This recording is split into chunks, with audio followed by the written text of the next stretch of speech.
బ్రహ్మాండంగా గడిచింది. ఇక్కడ నుంచి వెళ్ళాలంటే మనసు ఒప్పడం లేదు. మనం బాగానే ఎంజాయ్ చేసామే. పాపం రాత ఒక్కటే కాటేజ్ లో ఉంది.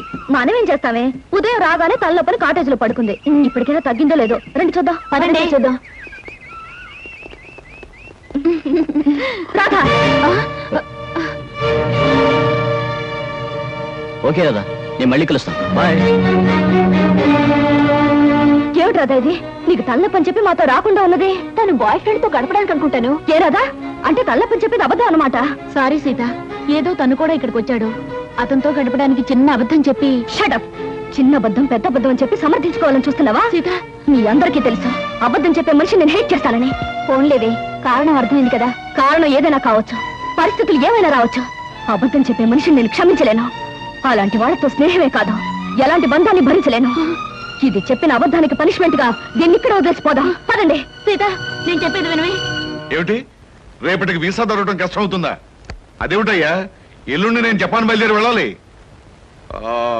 All right. ఏమిటి సార్, ఏమైనా ప్రాబ్లమా? అదేనయ్యా, కొత్తగా మనం స్టార్ట్ చేయబోయే ఫ్యాక్టరీ మెషినరీ విషయంలో ఎల్లుండికి నేను జపాన్ ట్రిప్ పెట్టుకున్నాను. రేపటికల్లా వీసా దొరకడం కష్టమని ఆ ట్రావెలింగ్ ఏజెంట్ ఒకటే గొడవ. ఏం చేయాలో అర్థం కావట్లేదు. ఆ మాత్రం దానికి అలా వర్రీ అయిపోతారు ఎందుకు సార్? 5 నిమిషాల్లో మీ వీసా సంగతి నేను తేల్చేస్తానుగా. Please follow this file. Okay.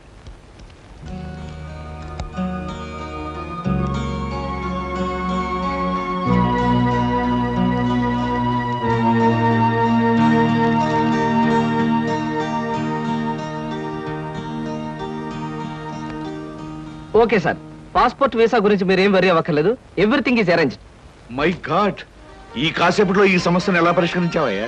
ఏముంది సార్, టూరిజం మినిస్టర్ గారి మేనల్లుడు ఎప్పటి నుంచో మన కంపెనీ ఏజెన్సీ అడుగుతున్నాడు. ఈ విషయం చెప్పి కొంచెం దువ్వాను, పని అయిపోయింది. కృష్ణ, నీలాంటి వాడు ఒక్కడుంటే చాలయ్యా. కోట్లు పెట్టుబడి పెట్టిన వ్యాపారమైనా కళ్ళు ముసుగు చేయొచ్చు. బైదిపై ఈ ట్రిప్ ముగించుకొచ్చేసరికి నాకు 4 రోజులు పడుతుంది. ఈ లోపుగా బిజినెస్ వ్యవహారాలు, ఆఫీస్ వ్యవహారాలు నువ్వే చూసుకో. చెక్కుల మీద సంతకాలు పెట్టాను. ఆఫీస్ ఖర్చులకు ఎంత కావాలో అంత ట్రా చేసుకో. అలాగే sir. Wish you happy and successful trip. Thank you very much.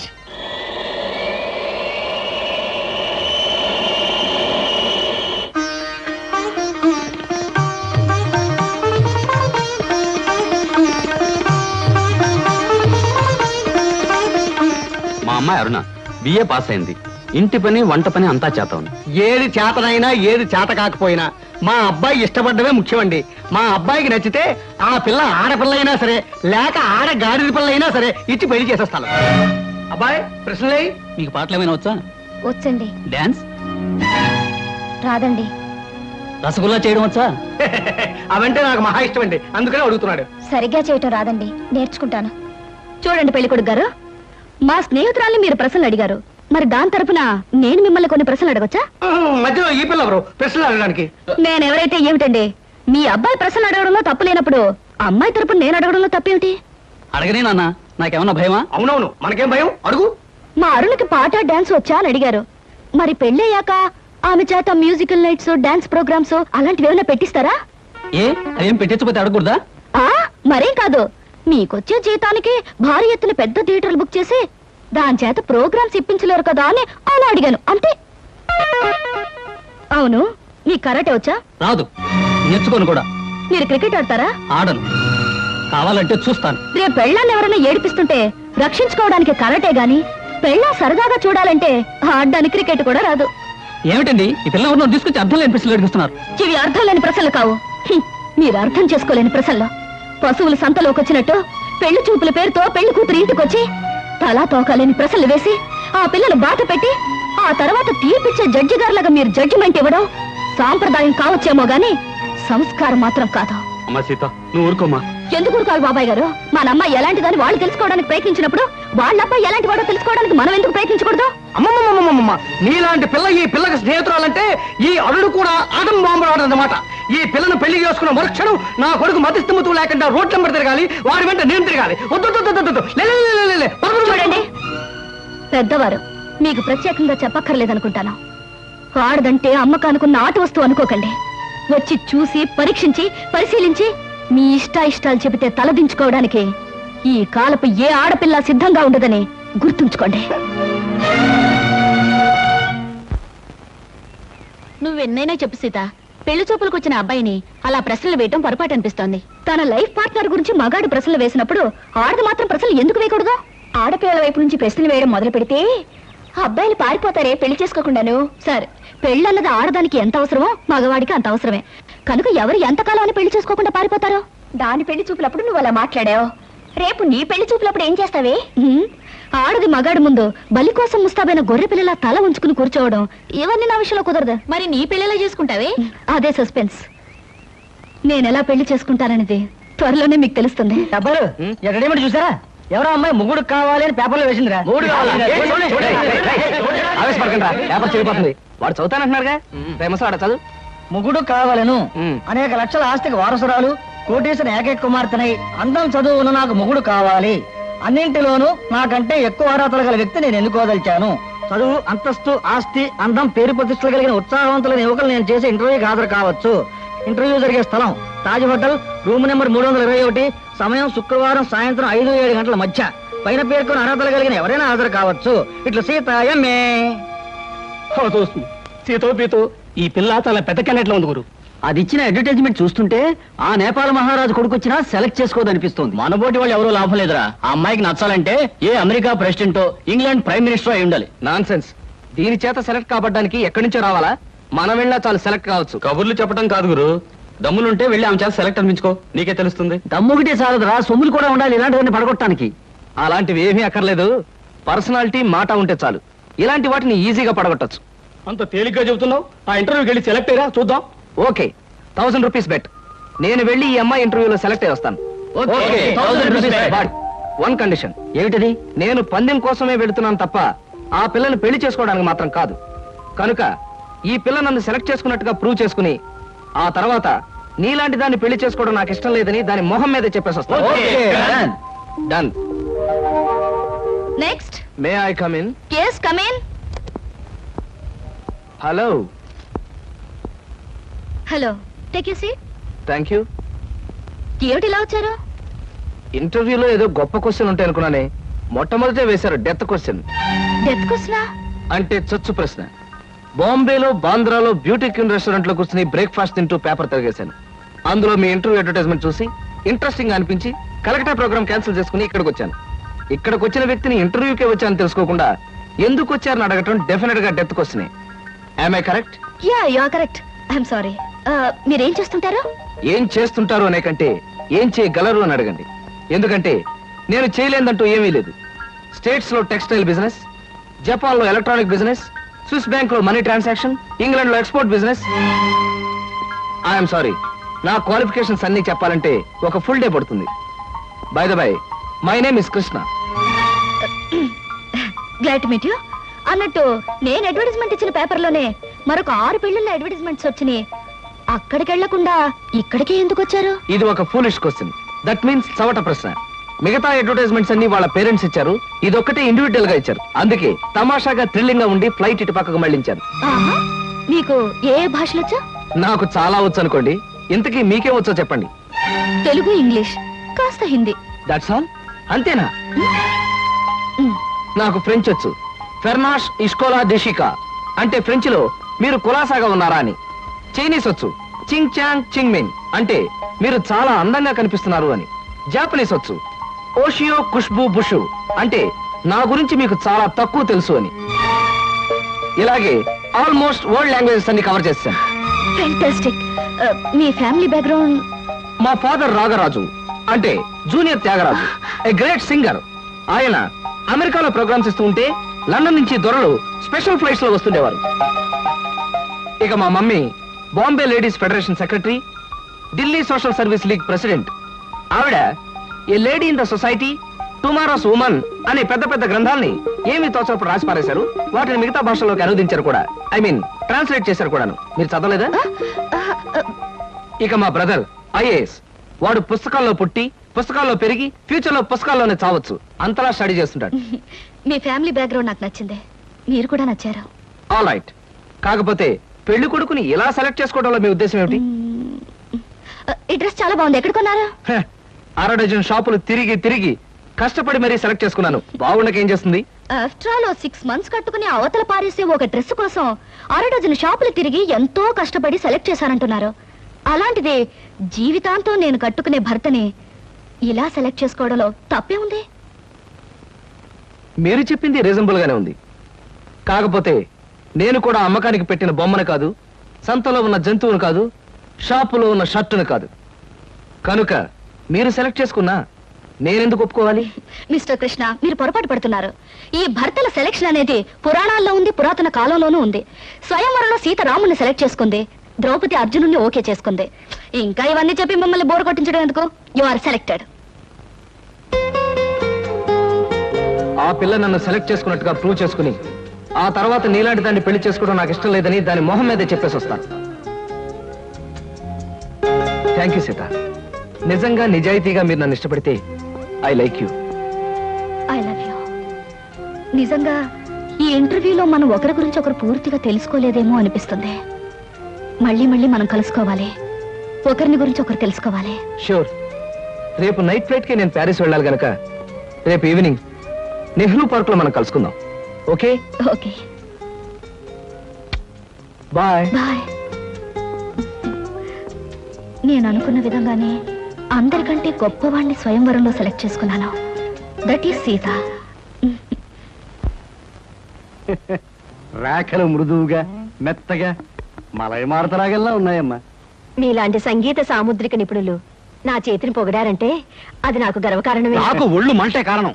ఏమయ్యా శంకరయ్య, జాతకం చూస్తానని చెప్పి దాని చెయ్యాల పిసికేస్తావేటి? రేఖలు కొట్టొచ్చినట్టు కనిపించాలంటే ముందులా పిసకాలయ్యా. సరే చూడు. ఆహా, నీ శృంగార రేఖ బంగారంలా మెరిసిపోతుందమ్మా. శృంగార రేఖ అలాంటి రేఖ చేతుల్లో ఉంటుందని నేను ఎక్కడ వినలేదే. అది నీ అజ్ఞానం. జోత్సులో జోగేశ్వరరావు జాతక పుస్తకంలో దాని గురించి విపులంగా రాశారు. ఆయన ఎవరు? మా బాబాయ్. చూడండి, చూస్తాను. నీకు ధనరేఖ దివ్యంగా ఉందమ్మా. ఆయుష్య రేఖ అద్భుతం. సంతానం ఎంత ఉందండి? ఇద్దరు నేర్చుకో. వాళ్ళు కూడా కవలు. జై విజయాన్ని నామకరణం అడ్వాన్స్ గా ఫిక్స్ చేసేసుకో. లేదా కాఫీ కాంబోజలాగా అన్నా కూడా బాగానే ఉంటుంది. చాలా సంతోషం అండి. సంతానం గురించి చెప్పిన మీకు నేనేమి ఇచ్చుకోగలను? నువ్వేమి ఇచ్చుకోనక్కర్లేదు. నా చెయ్యి కూడా చూశాక నేను ఇచ్చుకుని ఇద్దరు వాళ్ళని తీర్చుకుంటాను. నా చెయ్యి కూడా చూడవా. పుట్టుకుంటేనే తెలుస్తుంది ఇది నష్టజాతకం అని. రేఖలు చూసి చెప్పు. తన రేఖ దరిద్రంగా ఉంది, ఆయుష్ రేఖ అధ్వానంగా ఉంది, సంతాన రేఖ శూన్యం. దానికేమో ఇద్దరు సంతానం అన్నావు, నాకు సంతాన రేఖ లేదంటున్నావు. ఏంటిది? ఏం లేదని చెప్పడం నా సరదా అనుకున్నావు ఏంటయ్యా? ఇక్కడ లేదు లేదని చెప్పాను, అక్కడ ఉంది ఉందని చెప్పాను. అది కదయ్యా, మీ ఇద్దరు మౌడు పెళ్ళాం. నాకు సంతాన రేఖ లేకుండా దానికి సంతానం ఎక్కడి నుంచి వస్తుంది? ఎక్కడి నుంచి వస్తుందో ఆవిడ చూసుకుంటుందయ్యా. అమ్మా సుందరమ్మ, నీవు జాతకం చెప్పినందుకు నాకు ఏదో ఇప్పించావంటే మరి నేను సెలవు తీసుకుంటానమ్మా. ఏమిటి ఇప్పించేది కాదు గుడ్డు, దిక్కుమాలి జాతకం చెప్పడం నువ్వు. ఏమండి, ఎందుకు అరుస్తారు? పాపం ఆయన తప్పే ఉంది, ఉన్నట్టు చెప్పారు. శంకరం గారు, ఇవంతా ఉంచండి. సుపుత్ర ప్రాప్తిరస్తమా, వెళ్ళొస్తాను. నమస్కారం అండి. వెళ్ళిరా.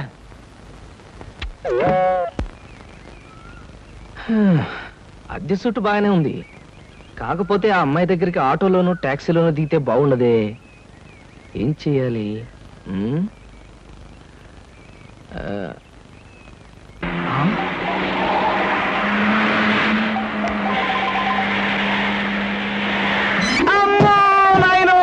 బాబోయ్, ఖరీదైన కారుతో చంపాను.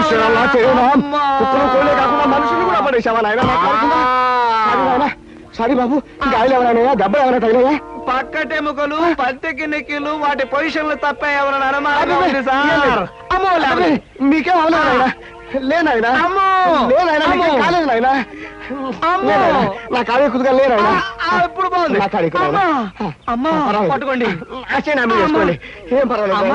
నెమ్మది నెమ్మది ఇక్కడ కూర్చోండి. కూర్చుంటాను, అదే వాటర్ సీటు. అమ్మా అమ్మా, అలాగే. అయ్యో అయ్యో అమ్మా. సార్, ఈ మంచులు తాగండి సార్ ముందు. అబ్బో ఏమొద్దు సార్.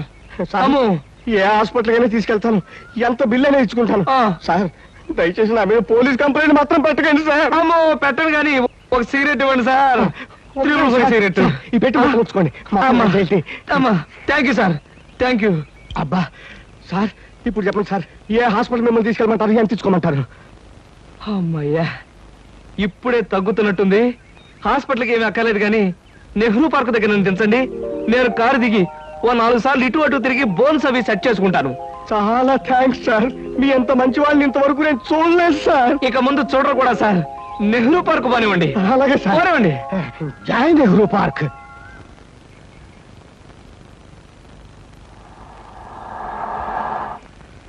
ఇదే సార్ ఇప్పుడు పార్కు సార్ ఇదిగా సార్ నెమ్మది సార్ అబ్బేం తేలేదు చెక్ ఏమైనా ఏం అక్కర్లేదు, నువ్వు వెళ్ళిపో. అబ్బా మీరు నిజంగా మంచివాళ్ళు సార్. సార్ మీరు వచ్చేంత వరకు ఉండమంటారా? వచ్చిన దారిలో వెళ్ళిపో అంతే. Okay okay. Hi hi. ఎంతసేపు అయింది వచ్చి?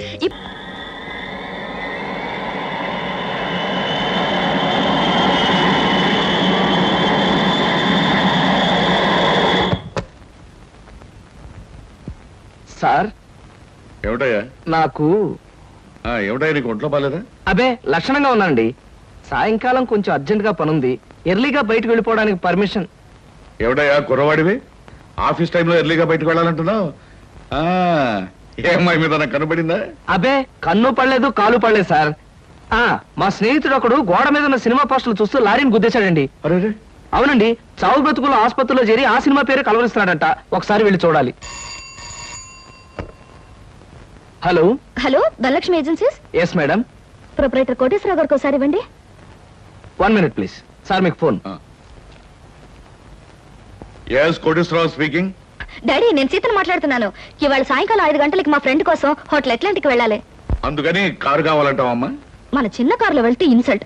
పెద్ద కార్ షెడ్ లో ఉంది కనుక ఎవరిదైనా ఫ్రెండ్ కారులో వెళ్ళి డ్రాప్ అవుతాను. కానీ రావడానికి మాత్రం వేరే కారు కావాలి. అలాగేనమ్మా, 6 గంటలకల్లా కారు నీకు అక్కడ ఉంటుంది. Thank you daddy. ఏమిటి సార్, ఎవరికైనా కార్ పంపించాలా? ఏమిటోనయ్యా, ఈ రోజుల్లో ఆడపిల్లల పద్ధతి మనకి ఏం అర్థం కావట్లేదు. చిన్నదో పెద్దదో కారు మనం అడ్జస్ట్ అవుతున్నామా, వాళ్ళు మాత్రం అడ్జస్ట్ కావటం లేదు. సరేనయ్యా, నీ ఫ్రెండ్ చూడడానికి నీ పర్మిషన్ ఇస్తున్నాను. Thank you. పనిలో పని ఆ ఫ్రెండ్ ని సినిమాలు చూడమని కానీ రోడ్డు మధ్యలో నిలబడి పోస్టర్స్ మాత్రం చూడవద్దని చెప్పు. మనం చెప్పక్కర్లేదండి, ఈ పాటికి వెధవకు బుద్ధి వచ్చే ఉంటుంది. వస్తాను sir.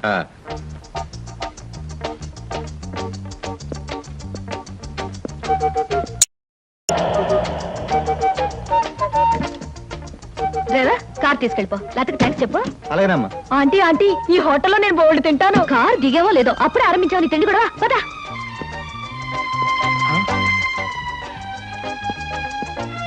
Hello Sita, welcome welcome. నీకోసం 10 నిమిషాల నుంచి వెయిట్ చేస్తున్నాను. ఇదే లండన్ లో అయితే నిమిషానికి 100 పౌండ్లు విలువ ఉంది. అంటే 1000 పౌండ్లు వేస్ట్ చేసామన్నమాట. మందంతా ఫారెన్ పంక్చువాలిటీ. ఐఎమ్ సారీ, సమయానికి మా కార్ లేకపోవడం వల్ల మా ఫ్రెండ్ కారులో రావాల్సి వచ్చింది. నాతో పాటు నా ఫ్రెండ్ తమ్ముడు బుజ్జి వస్తానంటే తీసుకొచ్చాను. అబ్బాయి అమ్మాయి ముచ్చటగా కలుసుకునేటప్పుడు మధ్యలో ఈ బుజ్జీలు బజ్జీలు ఎందుకండి? వస్తానంటే రావద్దనటం బాగుండదని తీసుకొచ్చాను. కమాన్ కమాన్.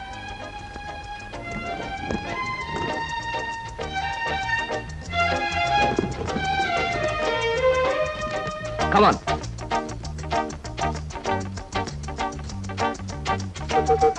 సాధారణంగా ఇలాంటి చిన్న చిన్న రెస్టారెంట్స్ రాను నేను. కాకపోతే ఇది మా చిన్ననాటి స్నేహితుడిది, వాడు ఫీల్ అవుతాడు రాకపోతే. Excuse me sir. Hello mister James. Sorry sir, నా పేరు జేమ్స్ కాదు. ఫేస్ చూస్తే అలా అనిపించింది. మీ పర్ఫెక్ట్ రాలేదా?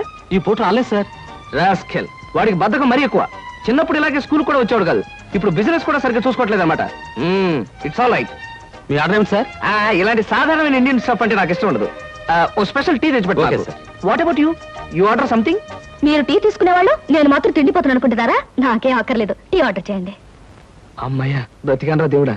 అసలే డబ్బులు తక్కువగా ఉన్నాయి అనుకుంటున్నాను. నీకేం కావాలి బుజ్జి? చిన్నపిల్లలు ఏం తింటారు, అతను కూడా టీ చేద్దాం. 3 టీ. నో అంకుల్, నేను బాగా తింటాను. హోటల్లో కనపడిందలా తింటే ఆరోగ్యం పాడైపోతుంది. పాడైతే డాక్టర్లు ఉన్నారుగా, నేను తినడం తింటాను. ఫోన్లేండి, తనకేం కావాలో ఆర్డర్ చేయండి. Okay. ఆర్డర్ చేయ బుజ్జి. చికెన్ ఫ్రై, ఆ. మటన్ ఫ్రై, ఆ. తండూరి చికెన్, సరే. చైనీస్ నూడిల్స్, ఇంకా? జింజర్ ప్రాన్స్, ఇంకా? చికెన్ రోస్, ఇంకా? అన్ని తింటా. ఊరికే తమాషా కట్టున్నాడు, తమాషా. కాదండి, వీళ్ళింట్లో ఇతనే కొద్దిగా heavy weight. What man sir? అవన్నీ మీ హోటల్లో లేవనుకుంటాను. ఉన్నాయి సార్, అన్నీ ఉన్నాయి సార్. ఇంకా ఏం కావాలి బాబు? మీ హోటల్లో ఉన్నవన్నీ వాడికే పెడితే మిగతా కస్టమర్స్ అందరికి ఏం చేస్తావు? చెప్పిన మట్టు పట్టరా వెళ్ళు. అంకుల్ అంకుల్, అన్ని తినేసి ఫుడ్డింగ్ తిని చివరిలో ఐస్ క్రీమ్ కూడా తింటా. స్పూన్లు ప్లేట్లు టేబుల్స్ తినవా? ఆరోగో, లేకపోతే అవి కూడా తింటా.